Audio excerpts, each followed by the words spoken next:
not exactly sure which year, but my father-in-law worked for Mr. Carlo. His name was Carlo Gustafaro. That's why it's called Carlo's Bakery. Bought it from him in the 60s, and then he took it over by himself, ran it for like 30-something years until, unfortunately, he passed away in March of 94.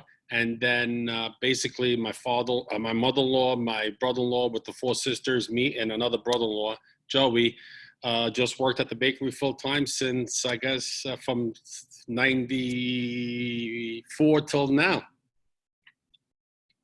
Wow. Yep, it's 110 this year, actually. It's a lot of history. Yep, a lot of history. Congrats on that. Yes. So the reality show Kickbox was such a hit. Could you tell us how it started? All right, so around 2005, 2006, me and my brother-in-law, Buddy, we started doing these Food Network challenges. And we did about 7. We tied in 1. We won 1. We came in second a couple of times. And people really liked that Northeast Italian, the way we talk, the way we act. It's people. I tell people we were like in a little cocoon here in the Northeast, and when they saw us like all over the country, they really liked the aspect of like the family and all that stuff. So they told us, shoot a little sizzle, do like an hour walking around the bakery. My son that was 10 years ago, so Buddy was 11 years old. Yeah. So there was a lot of like family still. It was still a mom and pop shop, and they really liked it. They ordered 8 episodes. They tested them, and they did well. They ordered another 8, another 10, and then now it's 500 episodes later, like 4, 5, 6 TV shows later. We're still pumping along as much as we can these last couple of months, but we do the best that we can. So, Buddy, when you were so young, Cake Boss started filming. So how was it growing up in that kind of environment, and how was it growing up for you? Well, I have to say the family environment was not – a lot of people on reality television show, I'm not gonna lie, 9 out of 10 things you see on reality television are fake. Our show was so different because actually getting to sit back and watch stuff, like it is really what happened. To this day. We're almost 100% family run, all manager positions. Everybody that's in this factory is practically family. So it's none of that stuff was very different. It's just how I grew up. But I grew up in a very small town in New Jersey. It's, you have your we're not actors. Yeah. People ask me, I tell them we're not actors. I don't know lines. When I do those little tidbits, like between, like if you guys see between cakes, so I got Liz doing this thing, like they got to tell me 10 times to say it. I don't remember everything, but my mind is shot. So I'm not an actor. I can't remember lines. We come in at 6 o'clock in the morning when we're filming. And we're here right now. Actually, we're in our factory. This is the bakery right now. Most of our stuff all of our individual stores are shut, but we're shipping stuff out. So it's just me and a couple of family members here right now. But basically, what we do is they put the mic on us. They got cameras shooting us. If they like what I do, fine. If they don't like what I do, just as good. I really don't care. I'm not going to change for them. I'm not going to. And I think that's why the show did so well. It's because I think that related to people, and they saw that. It was one of the first reality shows that you could sit down as a family and watch together. Reality show, you were either looking at, like Jersey Shore, Keeping Up with the Kardashians, things like that. You know what it is? It's the way they shoot it. It's the way they shoot it. It's the way they edited it. They could make me look like I never make a mistake in my life. And meanwhile, that's all I do is make mistakes. You know what I mean? Like, it's the way it's all shot and the way it's all done. I'm sure that on other shows they do some stuff real based on reality, but they just, it's like over dramatized, under dramatized, whatever the word is that you got to use. It's TV.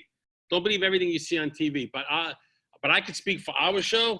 If I had to say, dramatization is probably 25-30% of it is what makes people, I guess, like stay tuned for the next one. What happened? That kind of thing. Even during commercials. But we got so much going on, like. There's no need to over dramatize though, like to plan it out. It just happens because we just got so many moving parts to our business that it's incredible. You know, we have plenty of family stuff. If you guys watch Cake Boss, right? There's all it's based on three things: A cake, B cake, C story.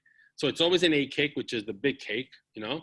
Then there's the B cake, which is the smaller cake, and there's a C story. It could be something based on the cake. Most of the time, it's something that's based on something that's happened in the family. My son's birthday, my birthday, us just wanted to hang out, my 25th anniversary, Buddy's 10th anniversary, Buddy's birthday, Lisa's birthday. You know, it could be anything like that that's going on in the family. And of course, in reality, when it's one of our birthdays, we do a cake. I mean, you know, it's natural. We do a cake. I mean, the Sakins, they know, I know that. How long do we know each other? Me and Johnny have been friends. We calculated it yesterday. I'm 21, so for 15 years. Yeah. So as long as they've been going to school, I think even us even longer, because the daughters went to school.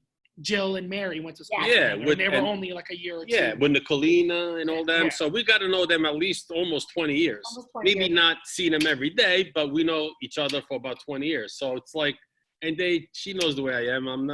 If you like me, that's good. If you don't like me, it's just as good. We love you, Mauro. We love you too, Mary. No, it's so great. The show is so relatable, just seeing like the family, and it's, you know, it's real. It's not some, you know, fake reality. I'm very much into my Watching. heritage. I don't like when like Italians are like a lot of the shows that I watch sometimes, like they make it look like all we are is drama, and it's partially true. It's partially true. I gotta admit that.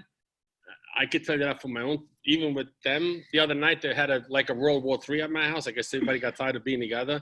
But it's just part of our lives. It's just how we live our lives. It's not over dramatized. It's I like to represent. I was born in Italy. I came here when I was 12 years old in 1976, and I like to represent Italy in a good way.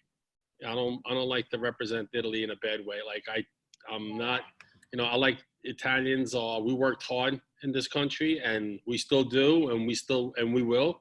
And I don't like when Italians just represent, you know, mafia, pizza makers, and stuff like that. That's not all we do. We do a lot of things. So I'm very much into my heritage. So how many locations do you guys have right now? Oh boy, we're just discussing that. We have 18 in the United States, I think, and 3 in Brazil. Wow. Brazil is a franchise, though. It's a franchise model that we realize that we own all the bakeries right now, but it's not easy, and we don't, and we're not going to open up anymore under our name. We're going to open up only for franchises. That's it. It's just, we'd rather just, what do you call it? We just want to keep eye on the product, make sure the product is good, because we take pride in that. But day-to-day operations of the bakery, we just can't do it. We can't do it. Like, it's just impossible for us to do. We realize that, like, you know, the more we've grown, 650 employees, you know, we had them all let go this week. Like, that's horrible. That's horrible.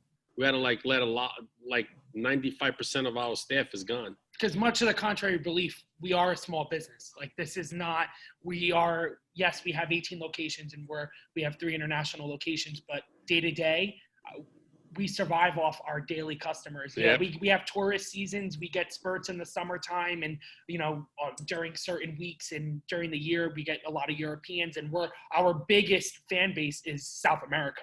So during the summer times for their school breaks, stuff like that. But, you know, most of the days, our bakery, it's a mom and pop shop. You need to have your everyday customers. You need to help the local people. We operate on every single one of our locations as a small business. The way I tell people is, back in the day, we used to make $1, keep 90 cents. Now we make $1, we keep 10 cents. That's just, it's not an exact figure, but we just make a lot more dollars. You know what I'm saying?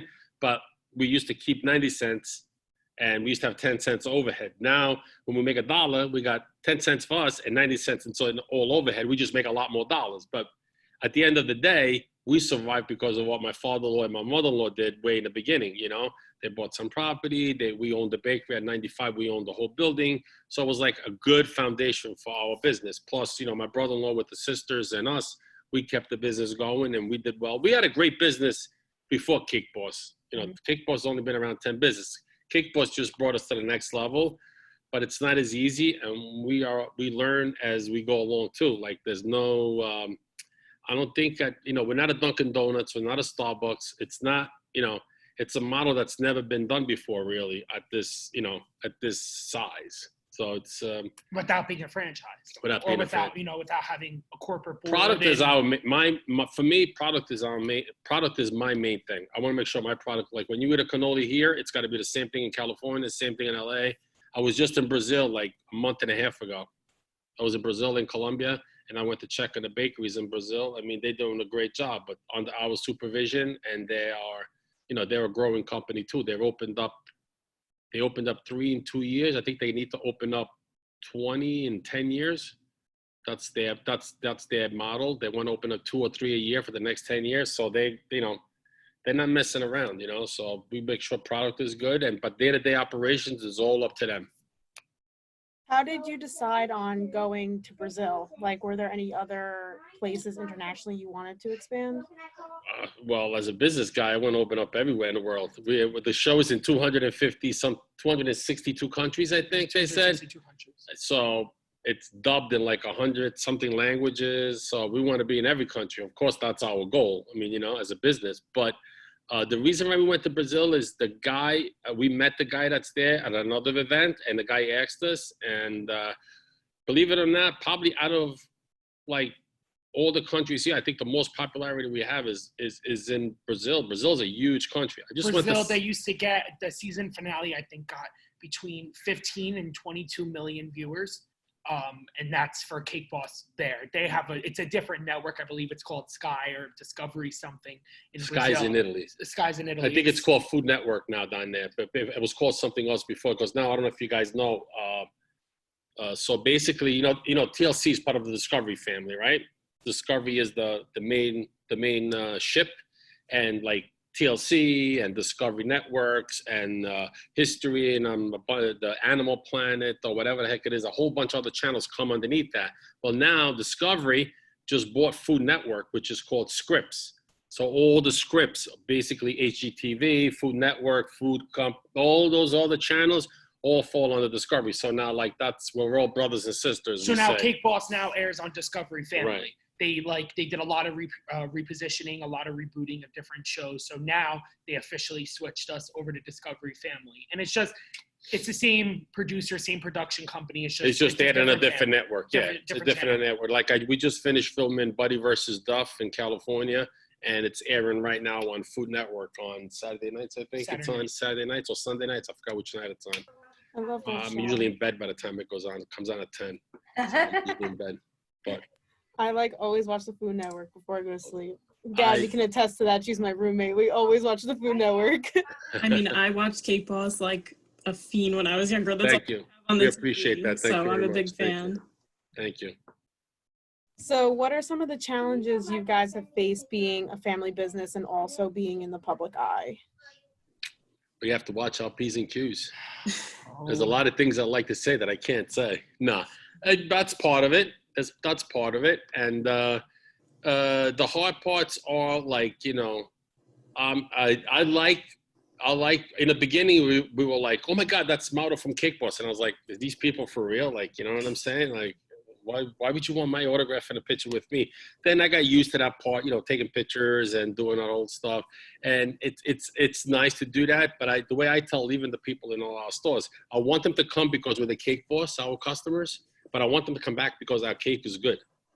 Because, you know, Buddy V and the Cake Boss only takes you so far when you have a business. If you come into the bakery or Buddy V's restaurant or with the new business we opened up, Pizza Cake, if you go there and the stuff is not good, it's all caca, you're not going to go back. You don't care who made it. You know what I'm trying to tell you?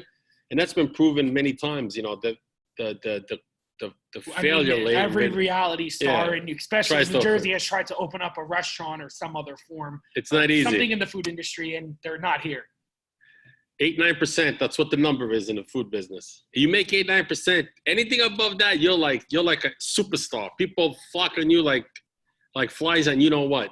When you're doing more than 9-10% on the business, you know, profit wise, because it's not easy. It is not easy. It's not, you know, you're not just open up a door, buy an oven, and it's a go. It's not that.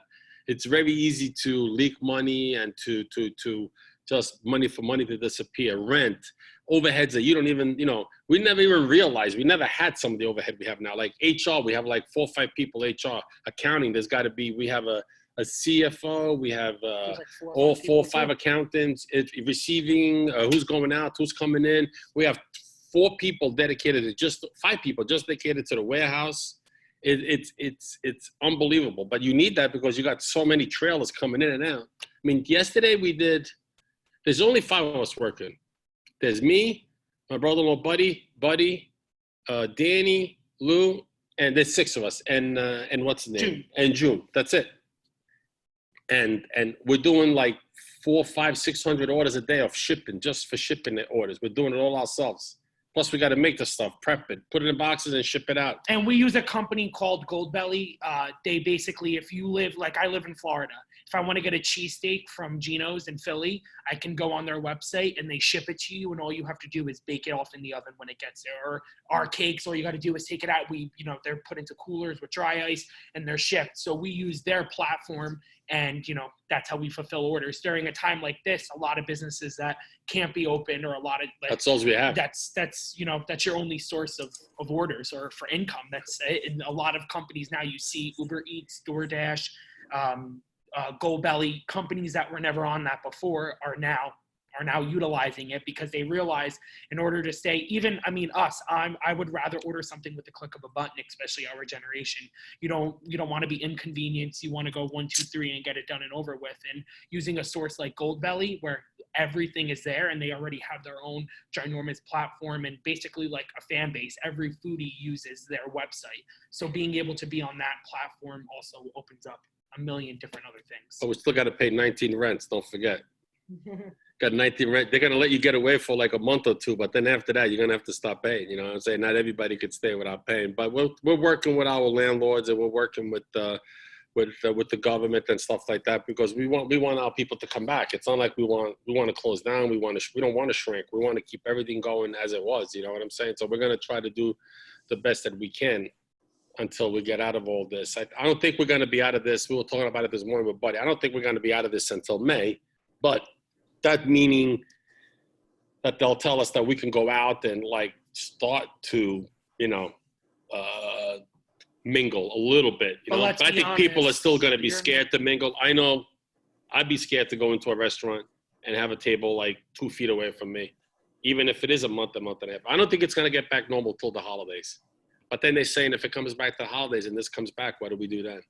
You know what I'm saying? So it's like everything anybody who tells us that they know what they're talking about, I think they're full of, they're full of it. They don't know nothing at all. This is something I'm going to learn on a daily basis. And from what I've heard and seen, like us staying away from each other a little bit is the best thing. We live together. That's why we're like on top. We live together. We've been together every day for like 3 weeks now. So just us 5, my 3 kids, me and my wife in the house. And I've only been going from the house to here in Jersey City in my car with my son for the last 3 days. That's it. I think the Easter rush made everything go crazy. And we let the last couple of guys go this week. So we said, you know what, we'll just keep us for the family. 5 or 6 members of the family will work for now. And then we'll see later on in a week or 2 if we can bring a couple of guys back. But we don't know if we want to do that. Is it worth it? We might make inventory, put in a freezer, and then nobody will order. It's not worth it. We'll just do whatever we can, and that's it. So, Buddy, how has college life been, and how has it changed since the pandemic started? I mean, I'm sure we can all relate to He's in Miami. It's 90 degrees, and I'm paying all the bills. What do you think? I go to the University of Miami. It's in the beginning, I got accepted as a spring admin to UMiami. So I did my first semester in Rome.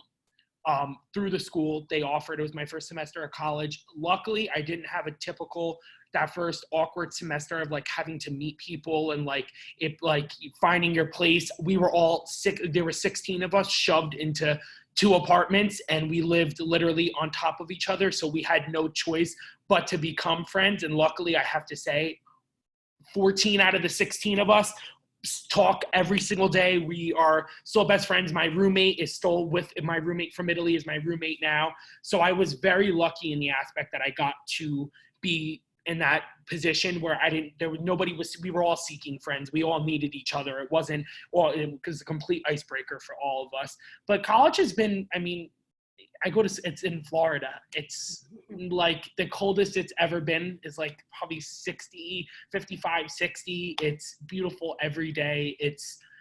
The campus is gorgeous. There's nothing like going to school in Florida.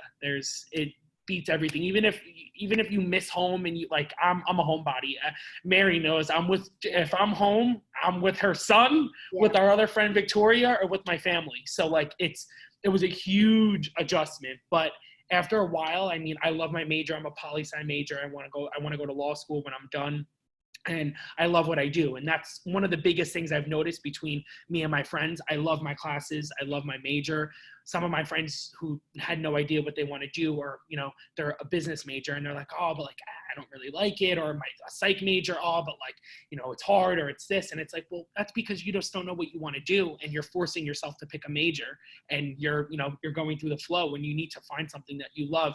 No matter what, we had the argument. My sister Mary was a guinea pig. She was a business major. She now found a company that she loves and she works for, but she didn't want to be a business major. And my parents kind of pushed her into that category because she was a guinea pig. Steered her. She was the first kid to go to college. My parents didn't have the opportunity to go to college. They both were working. They didn't know. They wanted her to succeed. They wanted her to have a good life. So I learned from that mistake that I'm picking what I want, and that's why I went with poli-sci. And luckily for me, it all fell into place. And a lot of people, it does too. And it takes a while. And plus, going to school with, I'm not going to lie, I go to school in Miami. It's a very, very different scene than from where I grew up. I mean, I wore a sweatshirt and a t-shirt to school every day. Like, going to school in Miami, you're surrounded by groups of people that you would have never pictured yourself surrougly yourself Stuck with. up snobs, Yeah, I'll say. I didn't, it's not what I wanted to say. So truly going there made me realize how lucky I am, like, to have my family and my group of friends. I wouldn't know what to do with myself if I had to stick to just, they always say your college friends are your friends that you're going to keep for life. I'm lucky I have a great group, but home is where my heart is 150%. You know what it is too with school? I think this is the way I see it. I'm only learning this because of what I see with my three kids. I mean, buddies at Miami. My daughter just graduated from Seton Hall. She wants to be a dentist, Dominique. And Mary graduated from Penn State. I hear a lot of times people say the words like a passion. All right, you gotta have a passion for what you do. Very true. You gotta like what you do. It's very true. But you also gotta be realistic. All right, like, I don't know, you see a lot of times, and I'm not going to use this for example. My reasoning might be wrong, but I hope you guys understand my point. People want to be like an artist. It's great to be an artist. And I'm not saying that you shouldn't be a painter or you shouldn't be a thing, but you also got to be realistic. Like my son, right? He wanted to be I wanted to be a psychologist or a social worker. Now, I said to Buddy, if you do, this is what I told him. I said, Bud, if you do that, right? You're only going to be able to make X amount of dollars. Is this what you want? Is that going to be enough for you? And I think that opened his eyes, and he said, let me find something else that I have a passion about, that I like. It's great to have passions. It's great to have dreams. It's great to have that, but you also got to be realistic. Like in our business, I see a lot of kids go to college for 4 years to be a pastry chef. Like, you don't need to go to school for 4 years to be a pastry chef. That's a lot of money to go to these schools. Even if you did it's exactly. Culinary school, a lot of people think it's a different tuition rate, and most of these big culinary schools, they charge, I'm walking away with my BA in political science and public administration, and they paid the same amount of tuition that I'm paying. And it's like, you're very limited with what student debt. I hear a lot of people with student debt and all this. Guys, be very careful with that stuff. Go to school, do all that stuff, but just be very careful. Plan it out. Don't just guess.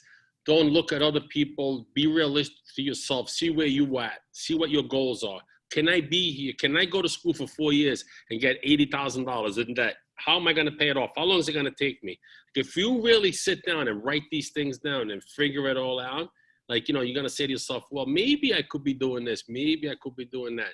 And education is the best thing to have. I wish I could have went to college. I didn't. I wish I could have went.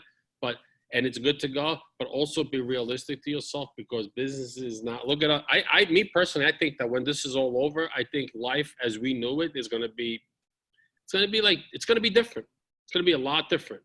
It's going to be a lot different. I mean, people are going to be, at the beginning, people are going to be scared, but people are going to change their habits. They're going to change how they do things, how they do it, what they do.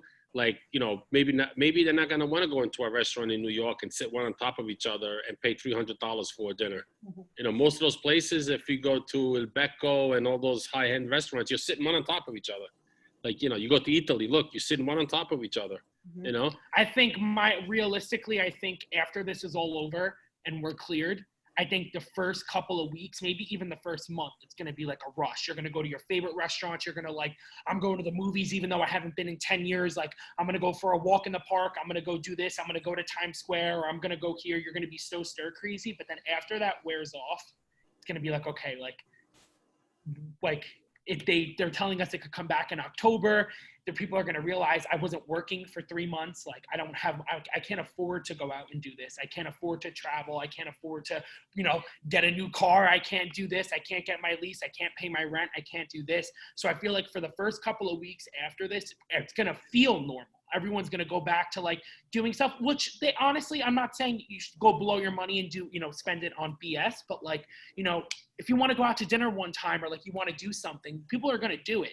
But I don't think that people are going to realize, especially from our generation, are going to realize the impact of this on us, especially our finances, which luckily most of my friends, you know, work when I'm home in the summertime, when I'm home from break, I'm here, I'm working. So people who do have something to look back on and to lean on are going to be okay. But we need to look at it in circumstances that not everyone's on that boat. So after that month is out, I feel like the hardships and the reality of the situation is going to set in for a lot of us, and there's going to be a lot of tough calls for everybody. And again, more specifically our generation, it's going to be a tough, you know, I think it's going to be well over a year before especially kids our age are able to get back on their horse, and even companies to get, like, my friends are waiters and waitresses down in Florida. Like, their job is, they're all seasonal. When everyone gets back and the restaurants are opening, they're going to want to give their full-time people, the people that have been with them for 10 years, shifts. You know, they're going to start cutting down on, you know, people's hours, and it's going to be, I feel like kids our age are not taking it seriously because they've never been through something like this, of course, but again, they've never put in a situation like this and have these, you know, these economic hardships that are about to come, and it's not getting through a lot of their heads. Most of my friends are, you know, kind of like, oh, like, this is a vacation. And it's like, yeah, it's a vacation, but you know, a lot of people, this is not a vacation. Like, they're being forced out of work. They're not going to be able to pay their bills. A lot of my friends, they pay their own car payment. They pay their own car insurance. They pay for themselves. And for them to be out of work for a week means that they're going to be late on one of their bills. Never mind 3 months of not being able to do anything without having the opportunity to have your parents be able to help you. So I do think that it's, I'm not trying to be, you know, a Debbie Downer or be negative. I just feel like everyone's being very optimistic. The economy's going to come back. Well, yeah, not for everybody. You know, certain industries are going to come up. Absolutely. It's going to take a while, but it's going to be a very long time. And I honestly pray for everybody, especially small businesses. It's going to be a very, very rough time. Yeah, it's going to be a hard to bounce back. Off of what Buddy just said, one of the things on my classes, we were having a discussion online, and somebody said that I think this like whole pandemic thing has been able to show like what the value proposition of a lot of companies are. Like, you know, a lot of people aren't really buying from things, and you're realizing they're not really like necessities to you. And going off of like what you said, it's going to be really hard for those small businesses to get back, because you look at it now and you're like, oh, I don't have the finances for this, so I really can't get this, even though like I used to get it, but it's not really important to me because I just survived X amount of months without, you know, getting anything from this place. The real value? What's the real value of something? We realized that in my house too. I told my wife, I said, Madeline, look, we went through, you know, like a whole month almost of spending X amount of dollars. We used to spend triple, quadruple that. I said, did we really need those stuff that we bought? not that I want to be cheap, not for nothing, but like, did we need to buy 5 pairs of shoes like for the month? And do we need to buy like 6 shirts? And do we need to buy like all this stuff? And do we need to buy all that? Like, if people are gonna, you know what it is? You're gonna be a lot more careful what you do with your dollar. People are gonna want to. They're gonna have to compete now to get a consumer's dollar. And I think the consumer actually might get educated, and I hope to get educated, and they'll know the real value of buying something, like, you know, especially from a small business like ours, like small businesses. I think I've heard the president say it a couple of times. I heard everybody say it a couple of times that the small business is the heartbeat of the United States, and I think they're absolutely right. I mean, GM and all these other companies, they're huge and everything, but if you get all those small mom and pop shops that close up on Main Street, the economy is going to go into a deep recession. I don't think that's going to happen. I don't think we're going to have a recession or anything like that. I think it's going to be a slow rise up, but if things are going to change, and I think even the young people, they're going to start thinking different. What they buy, when they buy, how they buy it, why they buy it. They're going to ask more questions instead of just walking by a window and buying a $400 pair of sneakers. When I was growing up, a pair of sneakers was $15. Now you're talking $400 for $700 for a pair of sneakers. That's insane. Like, the consumer is going to be a lot smarter. It's going to get educated during these times, and which is good. You know, they're going to value what they buy, and that's good for a consumer. And I also think, very interestingly, a lot of people, I'm a poli-sci nerd. It's just, I love everything about politics. And I think that situation like this is also causing a lot of kids. I'm a junior in college. So a lot of kids that I go to school with that honestly, like, swear couldn't tell you who the vice president was.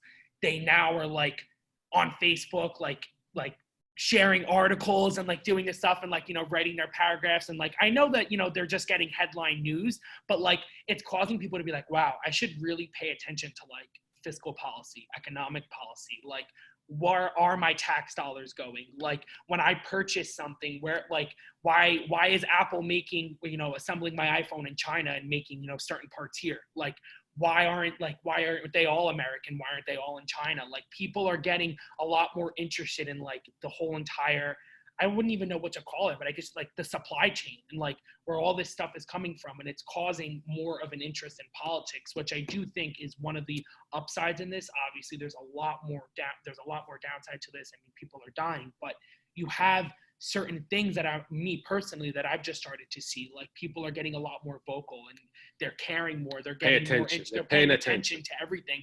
Whether or not you disagree with the president, you're sitting down and you're watching the news and you're listening to Speaker Pelosi on the other side. You're listening to Chuck Schumer, just Majority Leader McConnell. You're listening to all these people and you're really getting a feel for what they're all about. And honestly, I encourage everybody, like, look up policy. Look up economic policy, fiscal policy, like, look up the different tax brackets. Like, I was doing a stupid basic activity in one of my classes, and we were all saying to each other, like, this is such a, like, what is this? We're not 5. And like, by the end of it, I was like, the government is basically screwing us at every corner. Like, what? Like, how is this possible? And it was like the smallest activity. And I was a junior in college, and I never even realized, like, what goes into paying taxes and like how that's like, I should have learned that before. And actually sitting down learning it, like, infuriated me, and it caused me to like really look into it and do a deep dive into everything. And I feel like that's something, while you're doing nothing at home besides, you know, schoolwork, like, Google, like, use as many scholarly sources as you can, use your academic resources through FDU, like, use whatever you can and read up. This is the time to do it. That's a great point. Can we open it up to questions from our audience? Sure. Anybody? I had a question. So I'm actually an entrepreneurship major as well, and I'm taking a class on family business management. So I was just wondering, being that you are a company that's in like the public eye as well, how do you deal with like familial disputes, considering you are a primarily like family run and operated business, like you mentioned before? How does that, like, how do you solve something like that? And then, like, what's your thought process knowing that everybody's a part of this? Well, we have a leader. My brother-in-law, my buddy's the leader. Of course, he's the figurehead. He's the head of everything. And when there's something like right now, he's here, and like we're all like I'm talking to him, and you know we're just conversating about stuff, and we're giving him our ideas on what we think that what should be good, and then we let him make the final decision though, and I think that's the way it should be. Like in our case, I think Buddy should make all the final decisions. It's just the way the way it fell, and I think he's the best guy to make decisions for us. But he soaks in what everybody says, and then he makes the best decision he can out of that. Like he can handle things a lot better than I am. That we're 15 years apart. He just has he has a thicker skin than me. He's more like into listening. I'm more old school. I want to do things the way we used to do it. He's more open to like new ideas and new things. He like works him into the old stuff. I mean, I do that too, but just I can't decipher stuff as fast as he can. I have a different model, and he just does just the way we do it. And it's like that. Like if Grace has an idea, tells him, we try to make it work. Like, you know, if my wife has an idea, we try to make it work. You know, we talk about it, we argue about it, but that's just the way we talk in an Italian family. I've also found it to be a lot more, ideas get across a lot more often, because this is not like a family business that my uncle owns and, you know, their employees. My uncle he's the CEO, the figurehead, but my mother and her sisters, they're owners. So having that voice and being able to, you know, speak up and say things, not just as an employee, because it would be different if, you know, my uncle, this was his company, you know, he hired my mother, you know, to do the books, my Aunt Grace to be his secretary, my Aunt Mary to, you know, manage the office, and my Aunt Lisa, you know, to run procurement. It's different. It would be completely different. This is an actual family business, and like in the aspect of everybody's voices are heard and everybody has their ownership.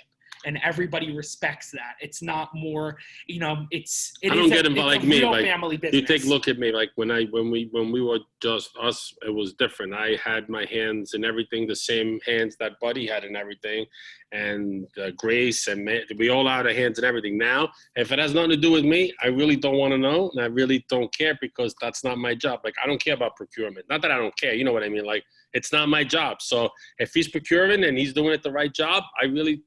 Great, you know, I clap, and you know, if he needs help and he asks me, that's fine. But, you know, accounting, if they have a question, they shouldn't be asking me, because I'm not an accountant. But you know what I mean? I'm not an accountant, so why ask me? So I do what I got. I know what my job is, which is not what it used to be. Like I used to come in and just bake and decorate cakes. Now I just decorate cakes a little bit. I'm more in the, this was your desk, right? That was my desk over there. I used to be more like cake orders, which I still do.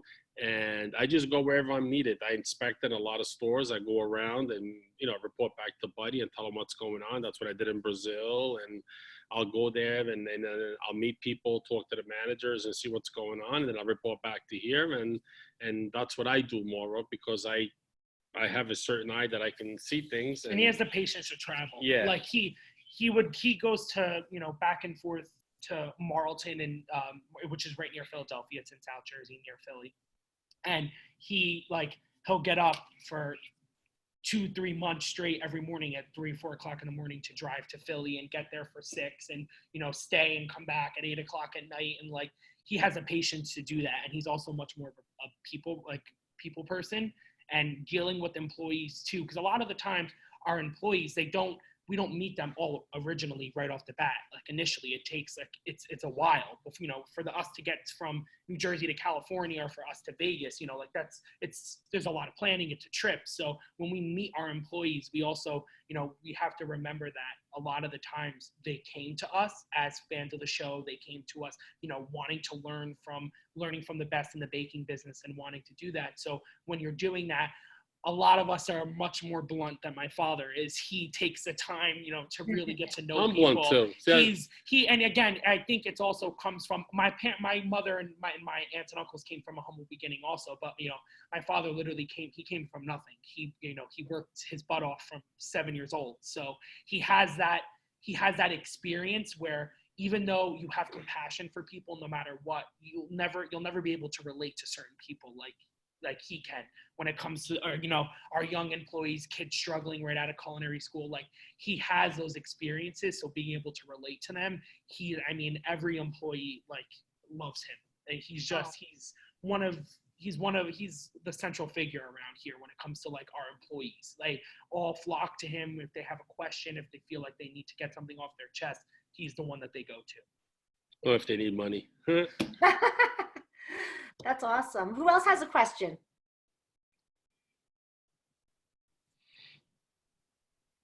Anybody else? This is your chance. We're not shy people. Speaking of, forever hold your peace.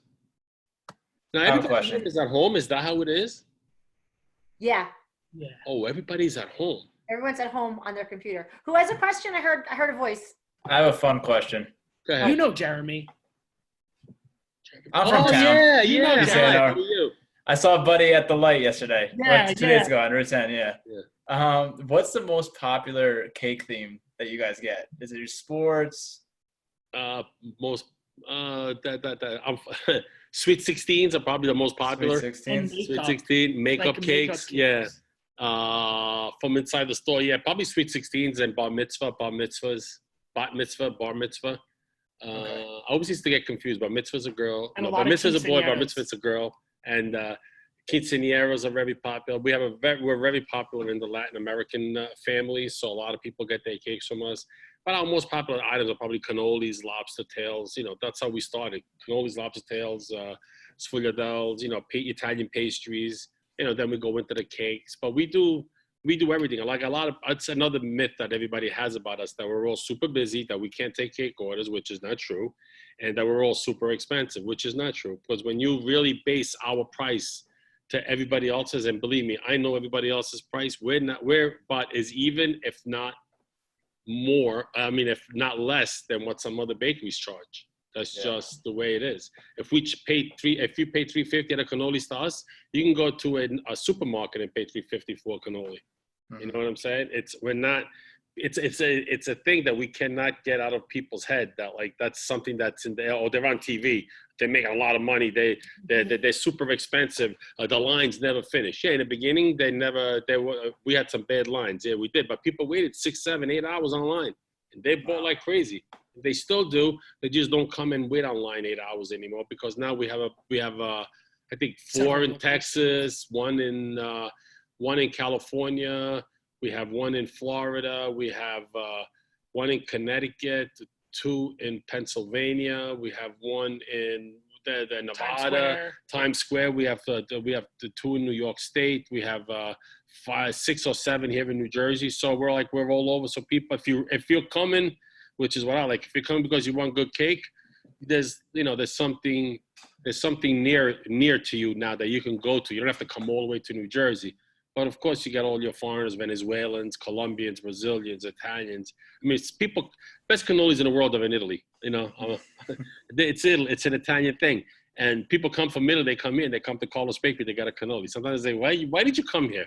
Can I explain something? You came all the way there. No, we wanted to come here and see the family, meet, you know, like which is nice. But, you know, like we're a full-blown bakery. We do everything. You know, we do everything from we could do a $3,000 cake, and we do a $300 cake. So there's no need to, you know, and they all taste just as good, and they're all beautiful. It's like a car, right? What does a car do for you? Get you from point A to point B, right? Now you can go there, point A to point B, in let's say a Chevy for $20,000, or you go there in a Bugatti for $2.5 million. It's just what you want to do, and what value you put on that. What value you put on that product. That's all it is. It's awesome. Anybody else? This is a great chance to talk to Buddy or Mauro. When are you going to get to do that again? Now, Sorry. Pam has a question. Were you guys back in the 80s in Hoboken? There was Shoney's Bakery, right? Our bakery was Shoney's Bakery. Shoney's was known for their crumb cake. And we kept their baker that did the crumb cake, did it for us for like 30 more years after Shoney's closed. Okay, because I thought you might have been one and the same. I wasn't sure. No. We were. If anybody knows Fiore's Deli, Fiore's in 412 and 414 Adams Street, we were right next door. We were 412 Adams Street. We were there for like 80 years, I think, 85 years.